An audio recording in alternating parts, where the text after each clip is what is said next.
우주에서 가장 소중한 학생 여러분, 자 이번 시간 여러분들과 가우스 법칙의 적분형에 대해서 한번 이해를 해볼 거예요. 이게 이번 시간의 학습 목표예요.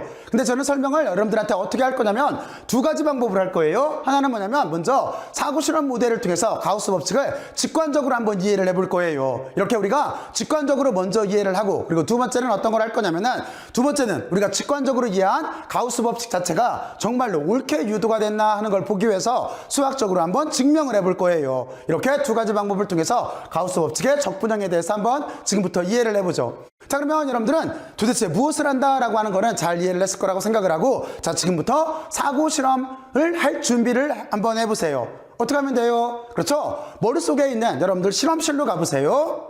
실험실에 다 도착을 했어요. 자, 그러면 그 실험실에 불을 다 꺼요. 껐어요? 끄고 나면 깜깜할 거예요. 거기에다가 여러분들은 다음과 같이 이렇게 전등을 하나 켰다라고 머릿속으로 상상을 해봐요. 상상을 했어요. 자, 그러면 틀림없이 빛이 쫙 하고 퍼져나가는 모습을 여러분들은 상상을 할 수가 있을 거예요. 그렇죠? 자, 그런데 이번에는 여러분들이 이 현상 자체를 관찰을 하고 싶어요. 그러면 어떻게 하면 되겠어요? 기준을 정하면 되겠죠? 자, 그러면 지금부터 봐요. 여러분들은 지금까지 사고 실험을 한 거를 여기에다가 그림을 좀 더 그리고 의미를 붙여서 한번 논리 전개를 해보죠. 자, 그러면 이제 깜깜한 방 안에 실험실에 전구를 켰어요. 그리고 여러분들이 여기를 관찰을 하려고 해요. 이렇게 눈으로 관찰을 하려고 해요. 그러면 여러분들은 틀림없이 기준면을 잡아야 될 거예요. 기준면이 지금 여기 검은 색깔 원으로 이렇게 표현이 돼 있어요. 근데 저 원은 실제적으로 보면은 9예요, 9. 여러분들 어떻게 생각하면 되는 거냐면, 여기 있는 전등을 감싸는 바깥 공간에 유리구로 감쌌다라고 상상을 해봐요. 바로 그거예요. 그러면 여기가 어떤 게 되는 거냐면, 여기가 유리구인데 유리구의 표면이 되는 거예요. 표면. 유리구의 표면으로 이렇게 감싸게 되면은 틀림없이 이 유리구의 표면을 여기에 있는 빛살이 밖으로 이렇게 빠져나가면서 내 눈으로 들어와서 이렇게 관찰이 될 거예요. 자, 그러면 여러분들은 이제 기본적인 사고 실험 모델을 만들었어요. 자, 그러면 지금부터 이제 한번 통찰력을 발휘를 해서 한번 이해를 해보죠. 그러면 여러분들은 여기를 어떻게 관찰할 수밖에 없냐면 다음과 같이 생각할 수밖에 없어요. 지금 유리구의 표면이 기준면이기 때문에, 여기가 기준면이기 때문에 등호는 여기에 이렇게 존재하게 될 거예요. 그리고 나서 유리구의 표면 이쪽을 안쪽이라고 해서 여기를 인으로 이렇게 쓸게요. 그리고 이쪽은 바깥이라고 해서 여기를 아웃으로 이렇게 쓸게요. 그러면 우리는 유리구의 표면을 중심으로 인과 아웃으로 이렇게 나누어서 이 현상 자체를 눈할 수가 있을 거예요. 자, 그러면 이거를 그대로 기호로 쓰면 이렇게 되겠죠? 등호를 여기다가 이렇게 쓰고, 그리고 오른쪽에는, 등호의 오른쪽에는 원인이 있어야 돼요. 그 원인 자체는 지금 보면은 안쪽에 있는 어떤 현상일 거니까 인을 이쪽에다가 이렇게 써주고, 그리고 여기 등호의 왼쪽에는, 여기에는 결과가 있어야 될 거예요. 결과는 바깥 공간에서 벌어졌을 테니까 이쪽에다가 아웃으로 이렇게 써줄게요. 자, 그러면 여러분들은 이제부터 의미 부여를 해봐요. 안쪽에는 지금 무엇이 있는 거예요? 꼬마 전구가 있는 거죠. 여기 것처럼 이렇게 전등이 있는 거예요. 근데 여러분들이 지금 이 문제를 우리가 전기장 쪽으로 바꾸기 위해서 이 꼬마 전구를 이제 전하라고 생각을 해봐요. 여기에 이렇게 전하가 분포를 하고 있다라고 가정을 하는 거예요. 전하 분포라고 쓸게요. 그리고 전하가 분포하는 총전하를 우리가 Q라고 이렇게 쓸게요. 전하를 Q라고 이렇게 쓰고, 이 전하가 지금 이 공간 내에 분포를 하고 있어요. 그리고 이 전하가 안쪽에 있다라고 해서 여기에다가 인으로 이렇게 기호를 붙여줄게요. 자, 그러면 여러분들은 안쪽에는 지금 어떤 게 있는 거냐면, 안쪽에는 여기가 총전하가 이렇게 있는 거예요. 그렇죠? 자, 그리고 요게 비례값을 쓸 거기 때문에 여기 약간 공간을 비워놨어요. 그리고 우리가 바깥 공간에는 지금 무엇이 있는 거예요? 바깥 공간에는 여러분들이 보면 알겠지만, 바깥 공간은 관찰자는 어떻게 느낄 수밖에 없냐면, 전체 면을, 여기 표면을 우리가 S라고 이렇게 쓸게요. 그러니까 유리구의 표면. 근데 실제적으로 보면은 이 유리구의 표면이 여기에 있는 가우스 서페이스가 되는 거예요. 그래서 여기가 원래는 가우시안 서페이스라고 하는 거예요. 우리말로는 가우스면이에요. 가우스면을 이렇게 기준면, 얘가 기준이에요. 기준을 이렇게 잡아준 거예요. 자, 그래서 여기를 가우스면이라고 하는 건데, 그런데 틀림없이 이렇게 관찰자는 관찰이 될 거예요. 이 기준 면을 뚫고 나오는 뭐예요? 전기장을 보게 될 거예요. 그리고 전기장은 기호로 어떻게 쓰는 거냐면 여기가 전기장이다라고 이렇게 써놓고 빨간 색깔 벡터 그리고 여기를 써놓고 일단은 크기로만 쓰면은 전기장은 2로 써요. 일렉트릭 필드에서 그러면 관찰자는 어떻게 눈할 수가 있냐면 전기장에다가 여기에는 면을 곱해준 값을 보게 될 거예요. 그러면 이쪽은 이렇게 되겠죠. 전기장이 이렇게 있을 테고 그리고 여기는 면을 곱한 값으로 이렇게 쓸 수가 있을 거예요. 아웃 쪽에. 그리고 여기에 실질적으로 유도를 해보면은 비례값이 들어가요. 그 비례값을 유전율이라고 해서 여기다가 입실론 제로값을 이렇게 써주면 되는 거예요. 그래서 여기서 말하는 유전율이라고 하는 거는 이거는 뭐냐면 전하 자체가 분극될 수가 있잖아요. 외부 전기장에 의해서 분극이 돼요. 그렇죠? 이거를 우리가 그러니까 여기는 유전율이라고 하는 거는 이렇게 분극되기 좋은 정도, 분극이 잘 되는 정도를 뜻하는 거예요. 그러면 결국에는 이게 어떤 의미를 갖는 거냐면 분극 또는 편극되기 좋은 정도가 물질이 전하를 저장할 수 있는 능력을 뜻해요. 바로 이렇게 유전율이라고 하는 거는 다음과 같이 이렇게 정의가 돼요. 여러분들 여기는 조금 한번 이렇게 한번 생각들을 해둬요. 그러니까 분극되기 좋은 정도를 뜻하는 거고 그리고 이거는 전하의 저장 능력을 뜻하는 그런 개념인 거예요. 자, 그러면 다음과 같이 이렇게 기본적인 모델을 사고 실험을 통해서 이렇게 뽑았어요. 자, 그러면 이걸 가지고 이제 우리는 어떻게 하면 되는 거냐면 여기를 일반화를 시키면 돼요. 어떻게 일반화를 시키면 되는 거냐면 지금 안쪽에 있는 전하나 그리고 조금 아까 설명했던 분극되기 좁은 정도인 유전율이라고 하는 거는 여기는 둘 다 스칼라량이에요. 그러면 우리는 이쪽을 보정을 해주면 돼요. 여기를 어떻게 보정을 해주면 되는 거냐면 먼저 우리가 여기서 보면은 면적이라고 하는 게 있어요. 그러면 면적은 지금 유리구의 표면 전체를 다 S로 쓴 거예요. 근데 우리가 만약에 여기에서 면적을 잘게 이렇게 자른 이만큼 면적을 고려를 할 거예요. 그러면 우리는 이걸 어떻게 쓸 수가 있냐면 면적을 잘게 잘랐다라고 해서 DS로 이렇게 써주면 돼요. 그죠? 그러면 이 식 자체는 어떻게 바뀌겠어요? 여기는 면적을 잘게 자르고 그리고 거기에다가 전기장을 이렇게 곱했어요. 그러면 어떻게 되겠어요? 여기를 면적을 잘게 잘랐기 때문에 전체 면적이 되려면 전체를 이렇게 적분을 해주면 되겠죠. 그리고 이렇게 적분을 할 때 여기를 폐곡면이라고 하는데 어디에 빠진 곳, 빈 곳이 있으면 안 돼요. 유리구를 전체를 다 전체 공간을 감싸줘야 돼요. 그래서 여기가 완전 폐곡면이다 라고 해서 이렇게 원을 붙여줘요. 여기가 뜻하는 거는 폐곡면을 뜻하는 거예요. 폐경문으로 다 감쌌다라고 하는 걸 뜻하는 거예요. 그리고 이쪽에는 똑같이 이렇게 안쪽에 있는 전하와 그리고 또 하나 여기에 유전율 값으로 이렇게 써주면 될 거예요. 자, 그리고 나서 우리는 이거를 생각을 해보면 어떻게 논할 수가 있냐면 실제 전기장이라고 하는 자체는 어떤 개념이에요? 스칼라량이에요? 아니면 벡터량이에요? 그렇죠? 전기장이라고 하는 거는 원래가 여기는 전기장은 벡터량이었었어요. 그러니까 전기장은 원래가 이렇게 벡터량이에요. 그리고 나서 여기에 있는 DS라고 하는 것도 우리가 미소 면적이라고 하는 건데 여기를 미소 면적이라고 해요. 미소 면적이라고 이렇게 쓰고 그리고 이것도 우리가 벡터로 바꿔줄 수가 있어요. 어떻게 벡터로 바꿔줄 수가 있냐면 이 미소 면적에 수직인 벡터를 잡아주면 돼요. 그러면 틀림없이 여기는 이렇게 수직인 벡터가 이렇게 있을 테고 기호 처리라면 이렇게 되겠죠. 면적을 잘게 잘라서 벡터로 이렇게 바꿨어요. 그렇죠? 그리고 여기 이름을 뭐라고 부를 거냐면 여기를 미소 면적 벡터라고 하는 거예요. 면적 벡터라고 이렇게 쓸게요. 바로 이 두 개념을 이용을 해서 여기를 다시 보정을 해줄 수가 있어요. 그러면 여러분들은 여기를 이렇게 쓸 수가 있겠죠? 어떻게 쓸 수가 있냐면 이쪽은 여기에다가 이만큼에다 쓸까요? 여기에다가 이렇게 폐곡면 전체를 감싸면 되는 거고 그렇죠? 그리고 그 안에서 전기장이 이렇게 빠져나오게 될 텐데 전기장은 원래가 벡터였던 거고 그리고 면적을 잘게 잘라서 이렇게 벡터로 바꿔줬어요. 그죠? 이렇게 바꿔주고 그리고 이쪽에는 어떤 게 있는 거냐면 똑같이 내려서 쓰게 되면은 이걸 만들었던 원인은 안쪽에 있는 총 전하예요. 전하 분포예요. 그리고 거기에 이렇게 유전율 값으로 나눠준 꼴로 이렇게 쓸 수가 있을 거예요. 그리고 나서 여러분들은 여기에 어떤 식으로 곱할 건가 하는 거에 대해서 한번 생각을 해봐야 돼요. 여기를 한번 생각을 해봐야 돼요. 지금 보면은 여기가 벡터 그리고 이쪽이 벡터예요. 그렇죠? 근데 벡터와 벡터를 곱해서 적분을 할 건데 이쪽 값은 어떤 게 있어요? 여기는 물리량 자체가 아까 얘기했듯이 여기는 스칼라량이에요. 그러면 벡터와 벡터를 어떤 식으로 곱해야 이쪽이 스칼라량이 나와요? 그렇죠. 여기를 이렇게 점곱으로 곱하야, 다시 말해서 스칼라 프로덕트로 이렇게 취해줘야, 또는 여기를 내적을 취해줘야 이쪽이 이렇게 스칼라량이 나오게 돼 있어요. 그러면 여러분들은 다음과 같은 꼴로 이렇게 식을 쓸 수가 있어요. 그죠? 자, 그러면 여러분들은 다음과 같은 꼴로 이렇게 쓸 수가 있고, 이게 우리가 논하려고 하는 가우스 법칙의 이렇게 일반적인 형태가 되는 거예요.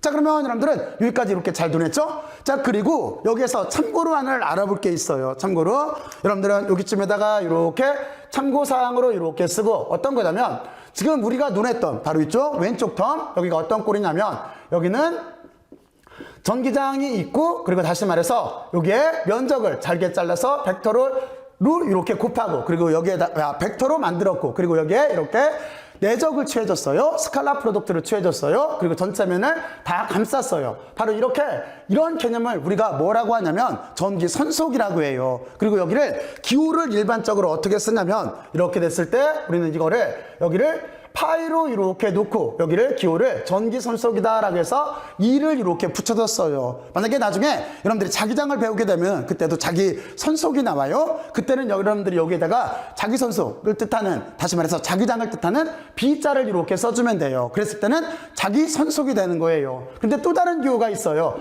이렇게 써도 되는데 또 다른 기호로는 우리가 어떻게 쓸 수가 있냐면 여기를 푸사이라고 하는 기호로도 써요. 여기 읽을 때 푸사이라고 읽어요. 푸사이라고 놓고, 또 하나 여기도 똑같이 전기 선속이기 때문에 다음과 같이 기호를 이렇게 쓸 수가 있어요. 기호는 여러분들이 편한 쪽으로 쓰면 돼요. 어쨌든 간에 여기는 플럭스를 뜻하는 거예요.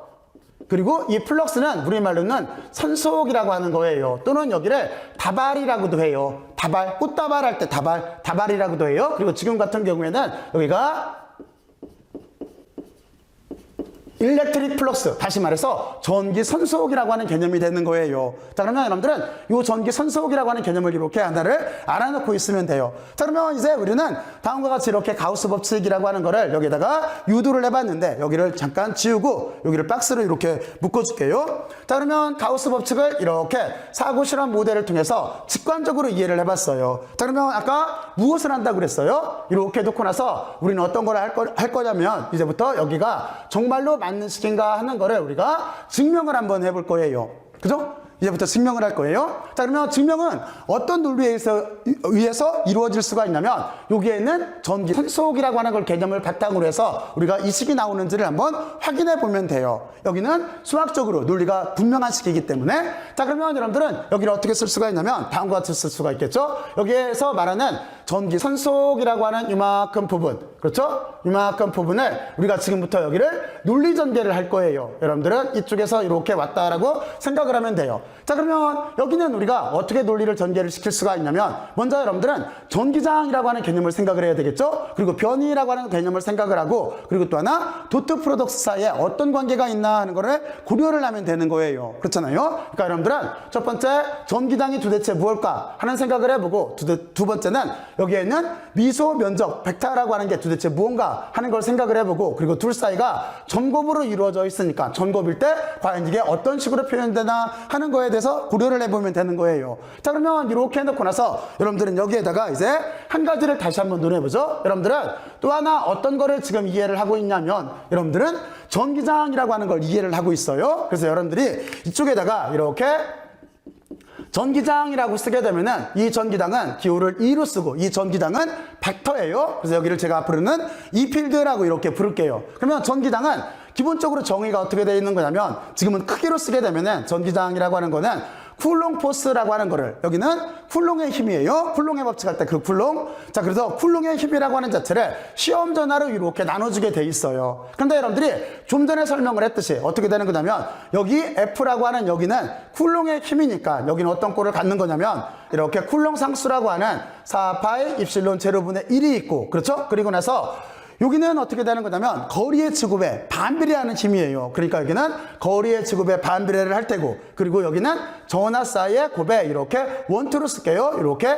비례하는 꼴로 돼 있다라고 하는 걸 알 수가 있을 거예요. 자, 그리고 Q라고 하는 거는 여기는 전하를 뜻하는 거예요. 전하. 근데 전하는 실제적으로 보면은 양의 전하도 있고, 그리고 또 하나 음의 전하도 이렇게 있어요. 앞으로 기호를 이렇게 플러스로 쓰게 되면은, 그리고 동그라미를 그리면 여기는 양전하예요. 그리고 여기는 음전하예요. 근데 지금은 이렇게 크기로만 썼어요. 그러면 여러분들은 이 값을 갖다가 여기다 이렇게 대입을 하게 되면은 우리가 구하려고 하는 전기장이라고 하는 거는 어떤 꼴이 되는 거냐면, 여기가 이렇게 4파이 입실론 제로분의 1이라고 하는 거를 쿨롱사각수로 취급을 해서 K로 쓸게요. 그러면 여기는 간단하게 이렇게 K로 쓸 수가 있는 거고, 여기는 R 스퀘어가 있고, 이쪽은 Q1, Q2 꼴로 돼 있고, 이쪽은 시험 전화로 나눠준 꼴이 있어요. 그런데 Q1, Q2 중에서 둘 중에 하나는 어떤 게 되는 거냐면 시험 전화가 돼요. 여러분들이 쿨롱의 법칙을 배울 때 알겠지만 하나는 시험 전화가 되는 거고 하나는 원천 전화가 되는 거예요. 그렇죠? 바로 그러면 둘 중에 하나를 약분하면 돼요. 여기가 만약에 Q0라고 썼는데 만약에 Q1이 시험 전화라고 한다면 그쪽을 우리가 이렇게 약분시켜주면 돼요. 이렇게 약분시켜주고 나서 여기를 일반적인 형태로 쓰게 되면은 다음과 같은 꼴로 이렇게 돼 있어요. 여기는 시험 전화예요. 테스트 차지예요. 그러면 지금 같은 경우에 한쪽을 시험 전화라고 놨다라고 한다면 반대쪽 여기가 소수 차지 원천 전화가 되는 거예요. 원천 전화가 이렇게 되는 거예요. 자, 그러면 이 식을 우리가 이제 목적에 맞게 이렇게 바꿔 쓸게요. 그러면 어떻게 되는 거냐면 전기장이라고 하는 자체는 지금 우리가 여기 K를 썼던 거를 다시 이렇게 풀어서 쓰게 되면은 여기는 4파이 입실론 제로분의 1이라고 하는 값이 남고, 그리고 여기 보면은 어떤 꼴이 있어요? R제곱이 있죠. 그러니까 여러분들은 R제곱 꼴로 이렇게 써주면 되는 거고, 그리고 원천전하라고 쓰는 여기 Q2를 지금 이쪽 입장으로 바꿔 쓰게 되면은 여기를 얘가 원천전한 거니까, 그렇죠? 그러니까 여기를 우리가 Q인으로 이렇게 바꿔 써줄게요. 그러면 여러분들은 여기에 Q인 형태로 이렇게 바꿔 쓸 수가 있어요. 여기는 뭐냐면 우리 실험, 여기에 우리가 이렇게 생각한 실험 모델을 적용을 하면은 다음과 같이 돼요. 모델에 적용을 이렇게 했어요. 그러면 우리는 다음과 같이 이렇게 전기당을 구할 수가 있어요. 물론 전기당은 벡터예요. 그럼 여러분들은 어떻게 하면 되는 거냐면 여기를 전기당은 벡터다라고 써주고, 그리고 지금 보면은 전기당 자체는 어느 쪽 방향이냐면 지름 방향으로 뚫고 나오고 있죠. 그리고 지금 9기 때문에 9의 최종 요소를 따졌을 때 여기는 어떻게 돼요? R과 세타와 파이로 요소가 구성되어 있는 거죠. 그래서 여기를 우리가 어떻게 쓸 거냐면 지름 방향 R 방향이라고 해서 여기에 단위 벡터를 부여를 해서 여기에 A에 R로 이렇게 쓰고 여기에다가 단위 벡터를 이렇게 써줄게요. 그럼 여기 전기장이 벡터 처리가 된 거예요. 자, 그러면 우리는 다음과 같이 이렇게 해서 전기장을 찾았어요. 그러면 우리는 이 전기장을 여기에다가 이렇게 대입을 해주면 돼요. 그래서 여기 식을 같이 쓰면 이렇게 되겠죠. 여기는 어떤 꼴이냐면 폐곡면을 전체로 적분하라라고 하는 뜻이 있을 테고, 그리고 전기장은 지금 보면은 요만큼이 있어요. 여기는 이렇게 4파이 입실론 제로분의 1이 있고, 여러분들은 여기를 다 쓰기 싫으면은 그냥 이것처럼 K로 놔도 돼요. K로. 하지만 저는 여러분들한테 이제 전체 윤곽을 보여주기 위해서 지금 이렇게 쓸게요.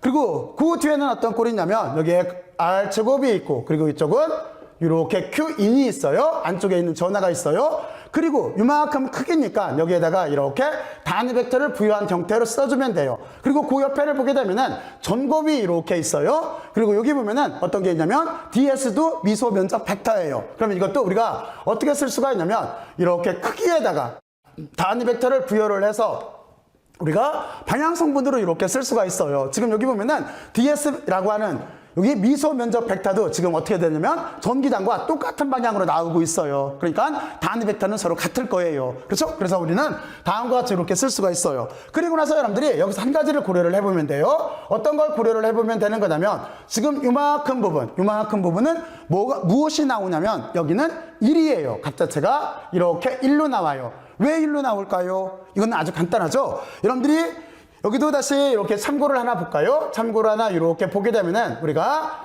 A 벡터 닷 B 벡터라고 하는 거를 수학적으로 논리적으로 또는 기하학적으로 증명을 해보면은 여기는 A의 크기에 B의 크기에 여기는 코사인 세타다라고 하는 거를 이렇게 알 수가 있을 거예요. 여기는 여러분들이 그림으로 그려보면 쉬워요. 어떻게 그림을 그려보면 쉽냐면 여러분들이 만약에 이쪽에다가 이렇게 B 벡터라고 하는 걸 정의를 하고, 그리고 여러분들이 이쪽으로 이렇게 A 벡터라고 하는 걸 정의를 했어요. 자, 그리고 나서 여러분들은 어떻게 하면 되는 거냐면 A 벡터를 위에서 이렇게 그림자 를 만들었다라고 생각을 해봐요. 다시 말해서 위쪽에서 정사형을 시켰어요. 그리고 이쪽을 이렇게 세타라고 한다면 틀림없이 A 벡터의 그림자가 여기에 이만큼 이렇게 그림자 벡터를 만들게 될 거예요. 위에서 빛을 비치게 되면은. 그리고 우리가 이만큼 부분을 크기로 쓰게 되면은 어떻게 될 수밖에 없냐면 A 벡터의 크기에다가 여기는 코사인이에요. 코사인 세타가 이렇게 되는 거고 B 벡터도 크기를 가지고 있을 거예요. 크기를. 그러면 둘을 곱하면은 결국에는 어떻게 되는 거냐면 A, B의 코사인 세타 꼴로 이렇게 쓸 수가 있어요. 그렇죠?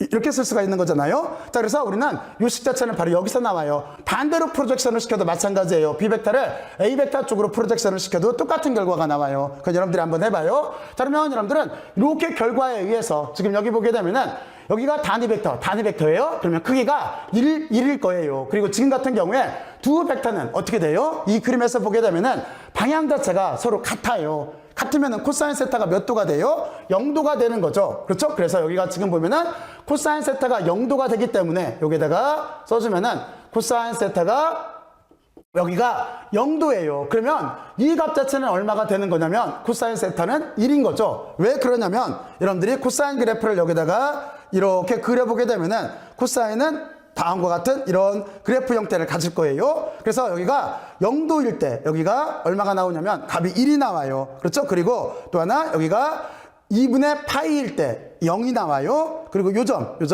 파이일 때 여기를 이렇게 아래쪽으로 그리게 되면은 이때가 마이너스 1이 나오는 거예요. 그러니까 지금이 0도이기 때문에 바로 요점이기 때문에 값 자체는 1이에요. 그래서 1이 나오기 때문에 우리는 요 값 자체가 이렇게 1로 바뀐다라고 하는 걸 알 수가 있을 거예요. 자, 그러면 여러분들은 이렇게 해놓고 나서 여기서 어떤 생각을 하면 되는 거냐면 드디어 벡터라고 하는 거는 도트 프로덕트로 곱해져 있기 때문에 이제 스칼라 값으로 바뀌었어요. 그러면 여러분들은 여기를 이렇게 쓸 수가 있겠죠? 여기를 이렇게 해놓고 나서 이쪽을 다시 등호로 쓰게 되면은 4파이 입실론 제로분의 1이라고 하는 자체는 상수니까 앞으로 나가고, 그러니까 여기는 4파이 입실론 제로분의 1이라고 하는 쿨롱 상수는 앞으로 나가고, 그리고 지금 보면은 R 제곱 분의 Q인이 있어요. 이 부분도 지금 여기 적분 요소가 DS이기 때문에 그냥 상수인 거죠. 상수니까 다시 앞으로 나갈 수가 있어요. 그러니까 여기도 R제곱분에 이렇게 안쪽에 있는 총전화도 상수 취급돼서 앞으로 나오고, 그러고 나면은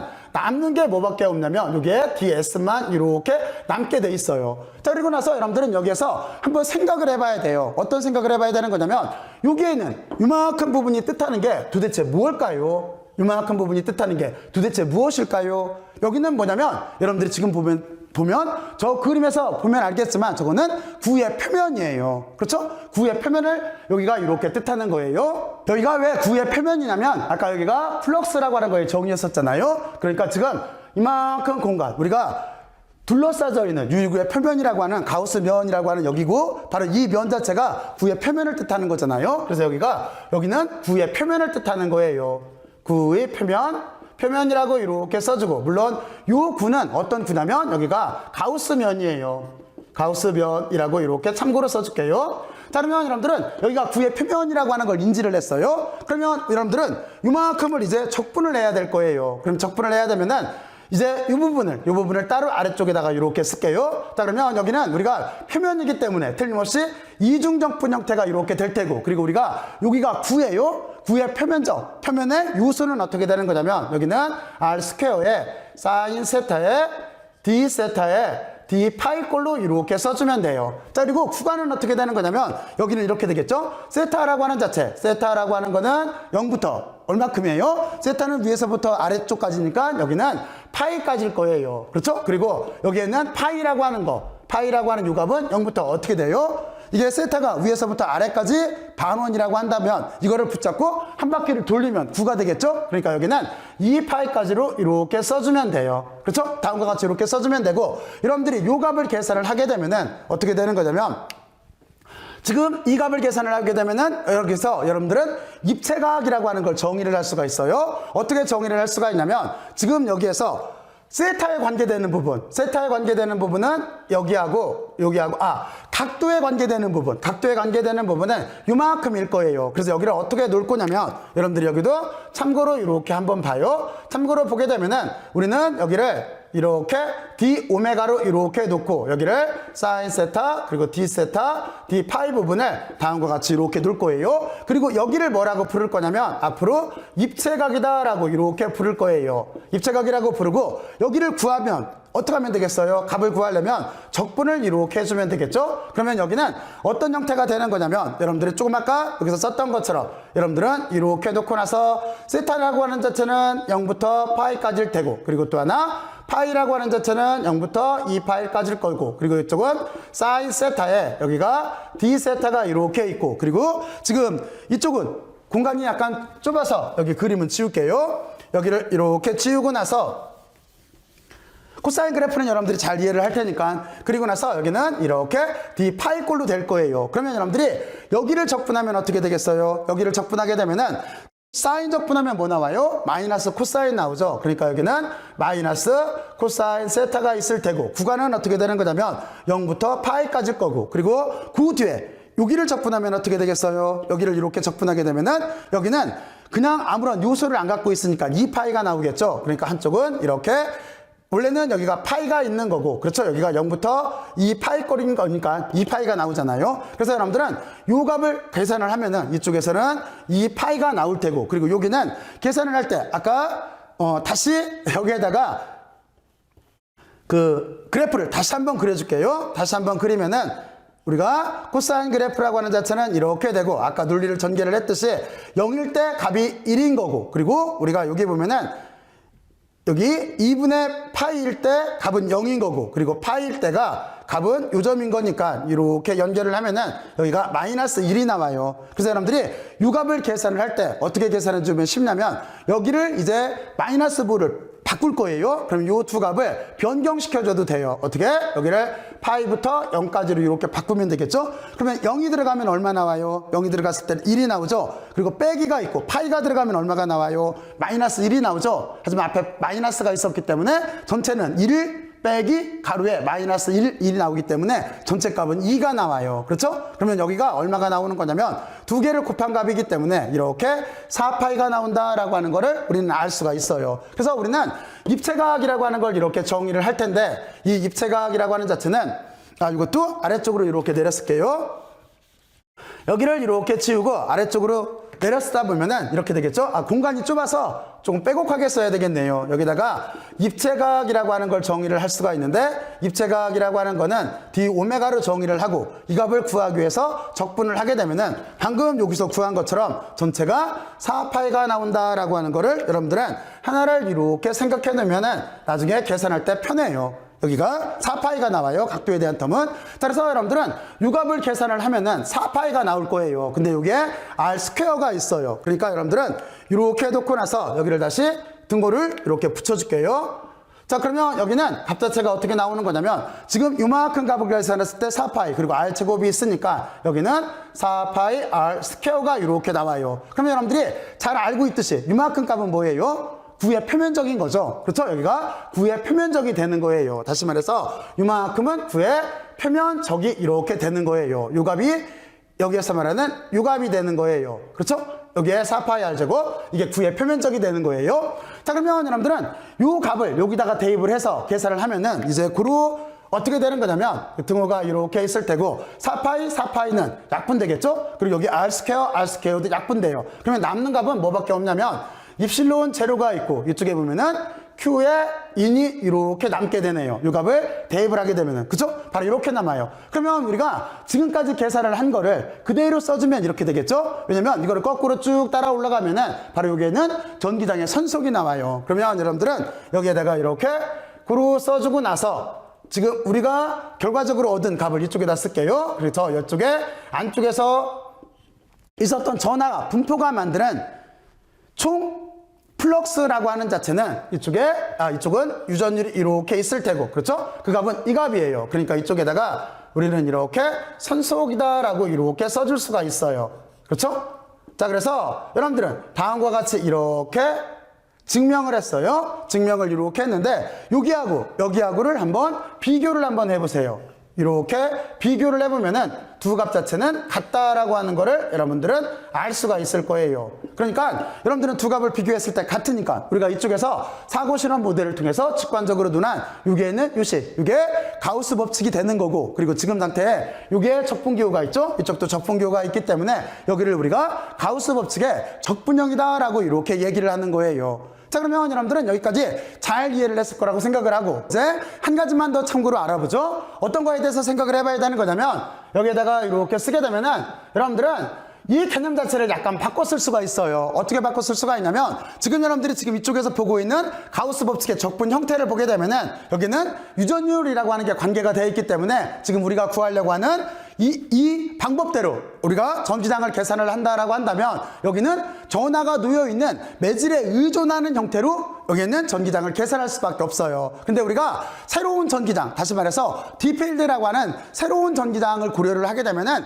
매질에 무관한 전기장을 고려를 할 수가 있기 때문에 매질에 무관하게 전기장을 구할 수가 있어요. 다시 말해서 가우스 법칙이라고 하는 이 자체를 전하에만 의존해서 이렇게 풀 수가 있어요. 그러니까 가우스 법칙을 전하에만 의존하게 표현할 수가 있는 거예요. 자, 그러면 그거를 우리가 어떻게 쓸 수가 있냐면 여기를 이렇게 쓸 수가 있어요. 여기 D필드라고 하는 거하고 E필드라고 하는 사이의 관계는 어떻게 되는 거냐면 여기에 유전율 텀이 이렇게 들어갈 수가 있어요. 자, 그리고 여기는 자유공간일 수도 있고 또 하나 물질 속에서의 유전율일 수도 있어요. 그래서 지금은 색깔을 다르게 여기다 이렇게 영자를 붙여주게 되면은 이러면은 자유공간 속에서의 유전율이에요. 근데 나중에 여러분들이 물질 속에서의 유전율을 다룰 때는 여기를 빼면 돼요. 여기를 이렇게 빼면은 이게 물질 속에서의 유전율이 되는 거예요. 어쨌든지 간에 D필드라고 하는 자체는 이것처럼 이렇게 E필드하고 유전율 사이의 관계가 있어요. 자, 그래서 여기다가 우리는 변이장이라고 하는 걸 정의를 할 수가 있어요. 다음 관계로 여기를 우리가 변이장이라고 이렇게 할게요. 여기를 우리가 디스플레이스먼트 필드라고도 이렇게 부르고, 그리고 또 하나 여기를 변이장이라고도 하고 또 하나 여기를 전속 밀도라고도 해요. 전속 밀도라고도 해요. 같은 뜻이에요. 같은 뜻. 여기는 어떻게 쓰면 되는 거냐면 여기는 전속이니까 전기 선속이에요. 일렉트릭 플럭스, 그리고 또 하나 덴시티가 되는 거예요.